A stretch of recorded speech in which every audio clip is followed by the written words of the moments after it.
Required castor seeds, एसीटोन्स, crushers वगैरह वगैरह जो इसको चाहिए वो इसने प्रोक्योर किए थे और वो केमिकल प्रोसेस भी चालू कर दी थी। अब एक बात मैं आप सबसे कहना चाहता हूं, आप देखिए ये आतंकवादी नए नए तरीके सोच रहे हैं, ये ऐसी चीजें सोच रहे हैं जिसके बारे में शायद हम कल्पना भी नहीं कर सकते। ये हथियारों से भी खून बहाना चाहते हैं, जहर देकर भी लोगों को मारना चाहते हैं, ये बायोलॉजिकल वेपन्स भी डेवलप कर रहे हैं और भी न जाने कौन कौन से ऐसे तरीकों के बारे में इनकी प्लानिंग चल रही होगी जो हम सोच भी नहीं सकते। जैसा कि एक ज़माने में ओसामा बिन लादेन ने किया था। और आप सोचिए, ओसामा बिन लादेन भी एक बहुत पढ़ा लिखा आतंकवादी था और अब वैसे ही पढ़े लिखे आतंकवादी हमारे देश में पैदा हो रहे हैं जिन्हें पहचानना बहुत मुश्किल है। इसलिए आप सबसे कुछ कहना चाहता हूं। भारत पिछले कई दशकों से आतंकवाद के खिलाफ एक जंग लड़ रहा है। पहले ये आतंकवादी सीमा पार से आते थे, लेकिन ये नए किस्म के आतंकवादी अब हमारे ही बीच में रहते हैं। कोई डॉक्टर बनकर रहता है, कोई इंजीनियर बनकर रहता है, कोई प्रोफेसर बनकर रहता है, कोई किसी और पेशे में रहता है, कोई बुद्धिजीवी बनकर रहता है। सोचिए, ये लोग हमारा खाना खाते हैं, हमारा पानी पीते हैं, हमारा पासपोर्ट इस्तेमाल करते हैं, हमारे संसाधनों का इस्तेमाल करते हैं। ये डॉक्टर्स हैं जिन्हें हमारे समाज में सम्मान मिलता है, लेकिन बदले में ये हमारे देश के खिलाफ साजिश करते हैं।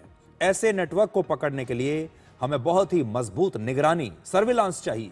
ज्यादा से ज्यादा सीसीटीवी कैमरे चाहिए। जब ये लोग कहीं नौकरी के लिए जाते हैं, इन्हें कहीं एडमिशन दिया जाता है किसी कॉलेज में, किसी यूनिवर्सिटी में, किसी नौकरी में, इनका सख्त बैकग्राउंड चेक करने की बहुत आवश्यकता है और हमारी इंटेलिजेंस का जो नेटवर्क है उसे भी और विस्तार देने की आवश्यकता है। हो सकता है कुछ लोग सुरक्षा की सख्ती को, अब ये मैं हमारे देश के लोगों की बात कर रहा हूं, बहुत सारे लोग सुरक्षा को लेकर जो सख्ती की जाती है उसे अपनी व्यक्तिगत आजादी के खिलाफ मानने लगते हैं।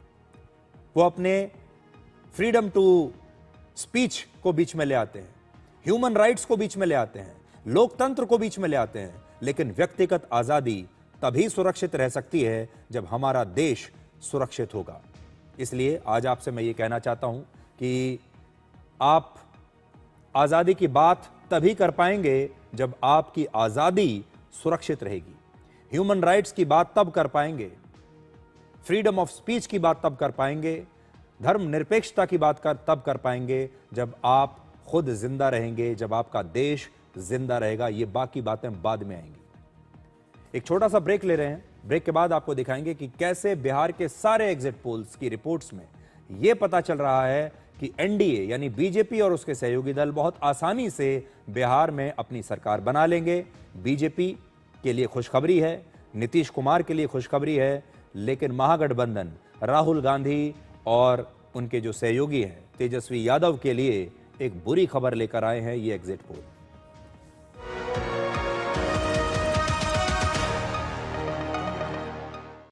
कौन है जो जोड़े देश को? विकसित भारत का विकसित भारत।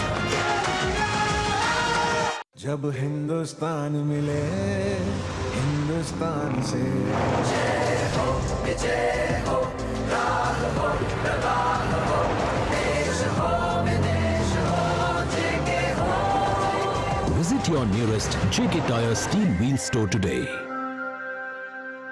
बच्चों को सर्टिफिकेट मिले तो कितना अच्छा लगता है ना। और अगर आपके आटे को भी मिले तो?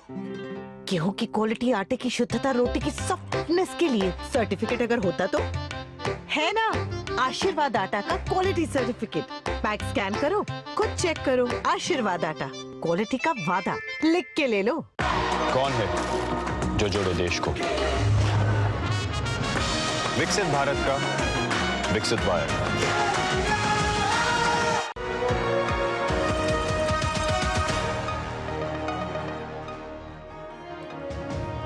अब जल्दी से आपको बिहार के बारे में बताते हैं। बिहार में विधानसभा चुनाव के बाद सबसे बड़ी खबर आपके लिए यह है कि वहां एक बार फिर से एनडीए की सरकार बन सकती है। आज 122 सीटों पर दूसरे चरण का मतदान हुआ और बिहार में अब 2 चरणों की पूरी वोटिंग हो चुकी है, जिसमें वोटिंग का एक नया रिकॉर्ड बना है। पहले चरण से ज्यादा इस चरण में यानी आज वोटिंग हुई है। दूसरे चरण में आज करीब 69% वोटिंग हुई है, जबकि पहले चरण में 65% वोटिंग हुई थी। यानी बिहार में इस बार दोनों चरणों में मिलाकर करीब 67% वोटिंग हुई है, जो बिहार के अब तक के इतिहास में सबसे ज्यादा है। वोटिंग के बाद आज सभी एग्जिट पोल्स की रिपोर्ट आ गई है और उनमें एनडीए की सरकार बनने का दावा किया जा रहा है। आपको दिखाते हैं कि जो 7 बड़े एग्जिट पोल्स हुए हैं वो क्या कहते हैं और उन सब का अगर हम औसत निकालें तो वो औसत क्या कहता है। इन 7 एग्जिट पोल्स के मुताबिक एनडीए करीब 148 सीटें जीत रहा है, जबकि महागठबंधन को केवल 88 सीटें मिल रही हैं। ये मैं सारे एग्जिट पोल्स का औसत आपको बता रहा हूं। बिहार विधानसभा में कुल मिलाकर 243 सीट हैं, 243, और सरकार बनाने के लिए 122 सीटों का होना आवश्यक है। ऐसे में एग्जिट पोल्स के आंकड़ों से यह साफ पता चल रहा है कि बिहार में एनडीए की सरकार बनना लगभग तय है। सारे के सारे जितने एग्जिट पोल हैं वो सब आप देख सकते हैं, वो बता रहे हैं कि 122 सीटें जो चाहिए सरकार बनाने के लिए, एनडीए 122 से कहीं ज्यादा ऊपर है। आप देख लीजिए एनडीए का टैली और महागठबंधन का आप देख लीजिए। एक भी एग्जिट पोल ऐसा नहीं है जिसने यह कहा हो कि तेजस्वी यादव का महागठबंधन सरकार बनाने की स्थिति में है। इसलिए अगर नतीजे कुछ और आए तो मतलब सारे के सारे एग्जिट पोल